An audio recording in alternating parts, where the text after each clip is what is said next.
Oke sobat muda, jumpa lagi dengan channel kesayangan kalian Ilmuwan Muda. Nah teman-teman ya, kali ini Aim akan berbagi masih seputar SBMPTN 2020 guys. Nah ya, karena jalur ini yang lagi kita perjuangkan dengan sungguh-sungguh ya, agar teman-teman bisa masuk kampus sesuai keinginannya ya teman-teman.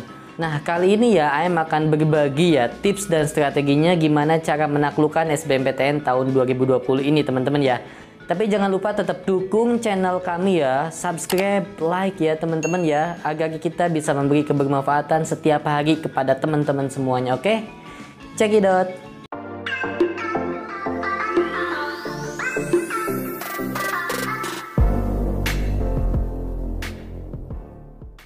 Oke teman-teman ya, strategi yang pertama nih, teman-teman harus memahami prosedur SBMPTN sekarang ya, yang sudah berubah dari rencana sebelumnya teman-teman ya, dimana ada banyak perubahan yang signifikan ya, yang mengagetkan kita semua. Pertama dari materinya hanya TPS saja kan teman-teman ya, yang sebelumnya ada TKA, jadi ini sekarang kita fokus ke TPS, tes potensi skolastik ya teman-teman.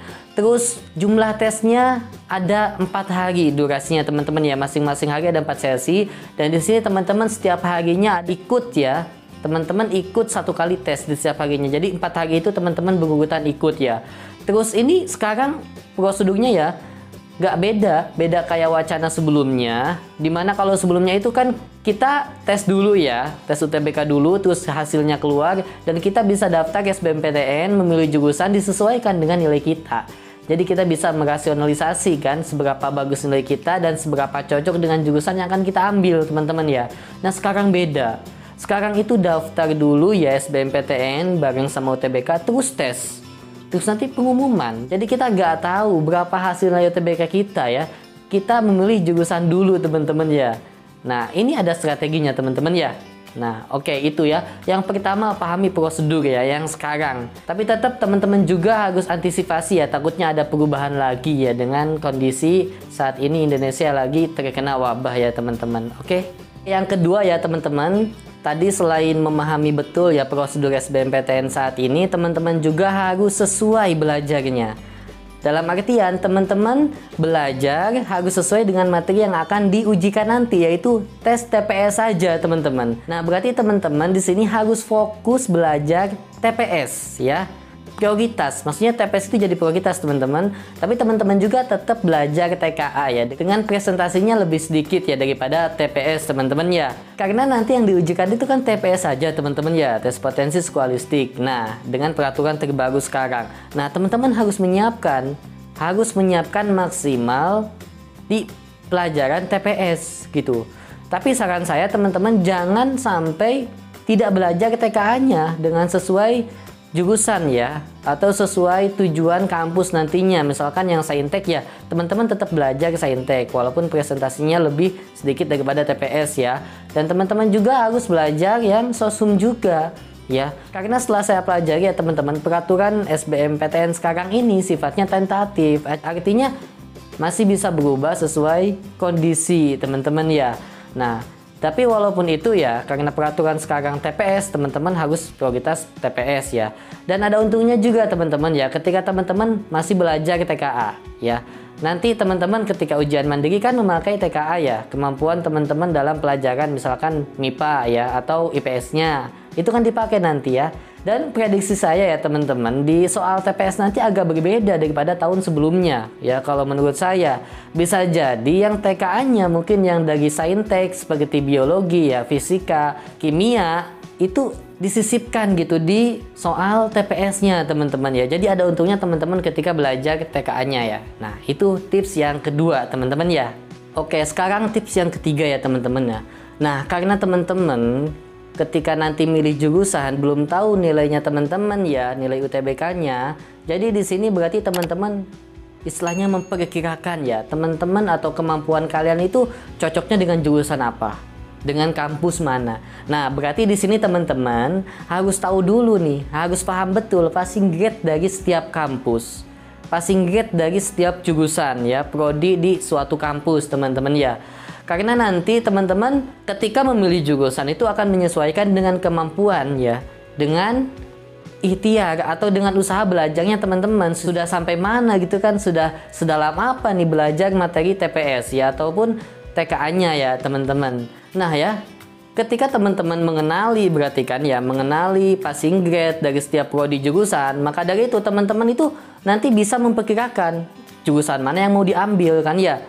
Ketika kemampuan teman-teman misalkan udah maksimal, ya ambil aja misalkan passing grade yang bagus lah, katakanlah jurusan kedokteran ya di kampus UI ya atau mana gitu kan. Jadi teman-teman di sini harus benar-benar tahu passing grade dari setiap jurusan teman-teman. Terus yang keempat teman-teman ya, tipsnya yaitu teman-teman harus tahu nih, harus tahu daya tampung dari setiap prodi di kampus ya. Selain daya tampung, teman-teman juga harus tahu peminat tahun sebelumnya, tahun 2019 teman-teman ya. Karena di sini nanti ya akan menentukan saingan teman-teman ya.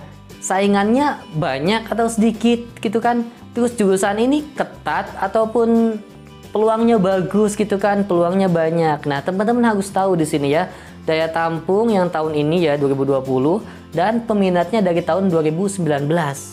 Teman-teman ya. Dan itu nanti teman-teman bisa memperkirakan dengan kemampuan kalian ketika sudah belajar itu jurusan mana yang sekiranya itu yang peluangnya bagus ya dan sesuai dengan kemampuan kalian gitu kan ketika setelah belajar ya teman-teman ya. Jadi itu yang keempat, harus memahami daya tampung ya, harus tahu daya tampung dan peminat tahun sebelumnya dari setiap prodi di kampus ya atau di jurusan yang kalian ingin tuju teman-teman. Nah, tips yang kelima ya teman-teman, ini yang paling penting ya, teman-teman itu harus belajar dengan maksimal. Jangan menganggap tes SBMPTN ini mudah ya, karena hanya TPS saja terus teman-teman bisa beranggapan oh ini mudah gitu kan, apalagi yang IQ-nya tinggi ya udah terbiasa dengan tes TPA ya, tes TPS gitu kan, terus yang cerdas lah katakanlah ya, ini jangan sampai meremehkan ya atau menganggap mudah teman-teman ya, karena bisa saja di TPS ini soalnya berbeda daripada TPS sebelumnya. Bisa saja tadi kata saya dikombinasikan dengan soal-soal TKA yang sifatnya itu berupa IQ gitu kan atau logika. Nah, itu teman-teman ya. Dan teman-teman jangan sampai menunda-nunda pembelajaran. Memang waktunya masih agak lama ya. Tes itu nanti dilaksanakannya bulan Juli, tanggal 5 sampai tanggal 12 Juli. Mungkin teman-teman beranggapan masih Juli kok, masih sekitar 3 bulanan lagi. Jangan salah teman-teman ya. Juli itu dia di awal tanggalnya loh, tanggal 5 sampai tanggal 12. Ketika nanti kalian sudah kehabisan di bulan Juni, udah gak ada kesempatan buat belajar lagi ya. Jadi teman-teman harus belajar dari sekarang, mumpung masih ada waktu. Dan saran saya teman-teman, kan ini pendaftarannya itu tanggal 2 ya, sampai tanggal 20 Juni ya teman-teman ya. Masih ada waktu bulan April ya, setengah lagi sampai bulan Mei. Nah itu kalau bisa teman-teman dimaksimalin belajarnya buat tes SBMPTN. Jadi ketika nanti teman-teman daftar, ya kan di situ langsung memilih jurusan ya. Nah teman-teman tahu sesuai kemampuan kalian, sudah sampai mana belajarnya, sudah sedalam mana belajarnya. Jadi teman-teman bisa memprediksi, jurusan mana yang kalian ambil yang sesuai. Itu ya. Belajar dari sekarang yang maksimal, jangan sampai menunda-nunda ya, karena waktu itu tidak terasa teman-teman. Oke teman-teman ya, itu tadi tips ya dari AM ya, ada 5. Pelajari betul ya tipsnya, atau kalau teman-teman masih kebingungan silahkan tanya di kolom komentar. Oke, tetap semangat, sukses untuk semuanya, salam dari kami, salam ilmuwan muda. Nah, tips yang kelima ini yang paling penting ya teman-teman. Teman-teman harus belajar dengan maksimal ya. Jangan menganggap tes SBMPTN ini ya mudah gitu kan. Karena misalkan ya, ulangi yang beda ya. Nah, tips yang kelima ya teman-teman, ini yang paling penting ya. Teman-teman itu harus belajar dengan maksimal ya. Di TPS ini soalnya berbeda daripada TPS sebelumnya. Bisa saja tadi kata saya dikombinasikan dengan soal-soal TKA yang sifatnya itu sekitar 3 bulanan lagi. Jangan salah teman-teman ya. Juli itu dia di awal tanggalnya loh, tanggal 5 sampai tanggal 12. Kalau bisa dimaksimalin belajarnya buat tes teman-teman, oke?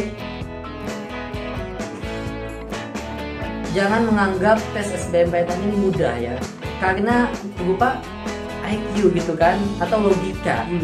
Mungkin teman-teman beranggapan masih juli kok,